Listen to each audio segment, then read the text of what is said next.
बातमी पुण्यातून आहे। पुण्यामध्ये शिवबाठाचा शिवसंकल्प मेळावा आयोजित करण्यात आलेला आहे। उद्धव ठाकरे यांच्या उपस्थितीत हा मेळावा होतोय आणि या शिवसंकल्प मेळाव्याला सुरुवात झालेली आहे। उद्धव ठाकरे काय बोलणार याकडे सर्वांचं लक्ष लागलेलं आहे।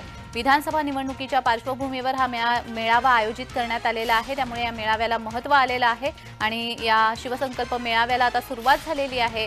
उद्धव ठाकरे हे काय बोलतील याकडे सर्वांचं लक्ष आहे।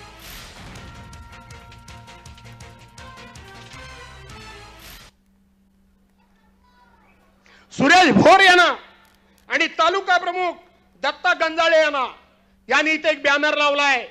त्यांनी लिहिलंय, परवांच्या दिवशी उद्धव साहेबांनी सांगितलं की आता राजकारणामध्ये तू तरी राहशील नाही तर मी तरी राहीन। मित्रांनो, हे व्यक्तिगत घेऊ नका, हे व्यक्तिगत घेऊ नका। उद्धव साहेबांनी खूप मोठा विचार मांडलेला आहे।